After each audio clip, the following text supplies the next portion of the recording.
one specific moment that you can look back on that felt like either a turning point for you or that moment that really helped you as a person, just as much as a player, to learn a lot about yourself through soccer, if that makes sense.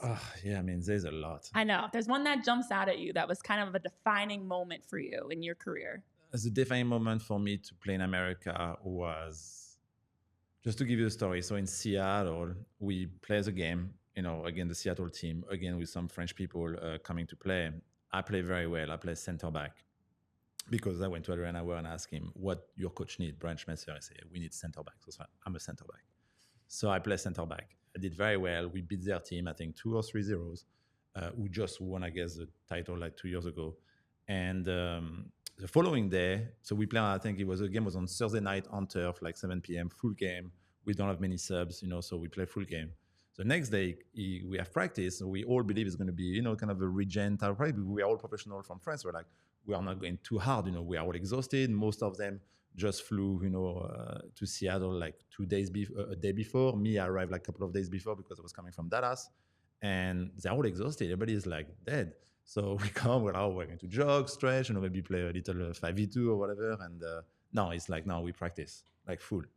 And we look at him, we're like, at the mention, it's like, sorry, but we can't, I can't move. Like if you ask us to do practice, we might be injured. And if we are injured now, we cannot play for you. So we don't feel like we are fully like, and in America at that time, and I play in USL, it's like back-to-back game. You play Saturday at 4 p.m. At 7 p.m. in Portland, and the next day you play at 4 p.m. in Seattle. And I was like, what's happening?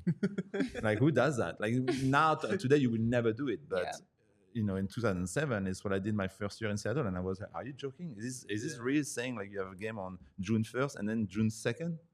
What it was. And I did not understand. But anyway, we go to practice. And Brian Schmetzer is mad. He's like, oh, you French superstar, blah, blah, blah. Like he didn't want to have, because we are like, no, it's not broken English, of course. We try our best to communicate the most respectful way possible. But like, no, it's not that. It's like we know that if we practice like you as your guy right now, we are going to be probably injured. Maybe not. But first, we're not going to play very well because we're exhausted from the game yesterday. And, tomorrow, yes, we come back and we can do. So anyway, he was mad. So the following day at night, it's the fly back for every French player.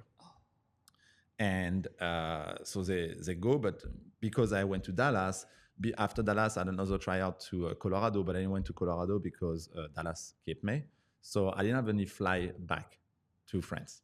So I go to the counter, I forgot the company, I think it was Air France, in Seattle, and I go, I'm like, excuse me, ladies, but how much is a ticket just one way to Paris? And she's like, I forgot the price to me, but it was something crazy, like $5,000 or $6,000. Oh and I was like, because we don't have any more, economy, it's just first class. And I'm like, in my bank account at that time, I think I have $1,500 left. Oh. So I turn and I'm like, I can't pay for that. And I know like we play well the game. I know like we beat this team, and I know I'm better than some guys in the team I saw. So I know I have a possibility to maybe be here. So I'm like, I turned, like, luckily when we went to the airport, Adrian and I were a very, very nice man, drove us back to the airport to say goodbye and everything.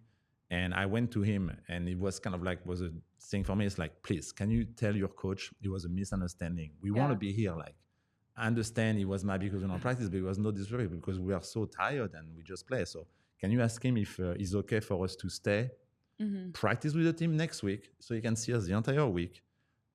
I pay for my own hotel, and because you don't have to pay now anymore, like we pay for the week, we practice, but after next week you want us to stay, then you kind of, help us and help us with the hotel and everything. So he called Brian Schmetzer and he agreed. So then I turned to two of my French friends and I'm like, hey guys, how about you stay with me? You agree.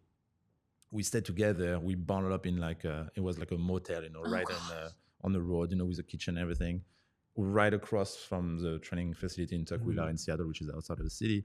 And we stayed there for 2 weeks together, practice every day.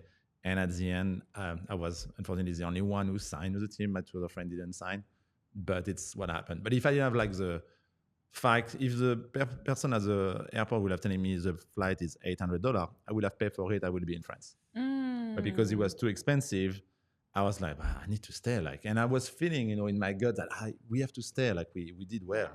So I just, went to the Adrian Hour, talked with him about it. And it's kind of like was a change for me, because if I didn't do it, I would have not the possibility to practice more, show more, to the coach and Brian Spencer. And then, I will again not be here with you today. But it was a changing point for me to kind of trust my gut, trust my feeling. And luckily a sign of, let's say, the life who were telling me, yeah, look, it's $6,000. Are you going to pay $6,000, or are you going to, talk Everything to the happens owner? for a reason, Sabo. Exactly. So it was a turning point for me in my story, because otherwise, I would be in a plane and probably not playing soccer right now in France.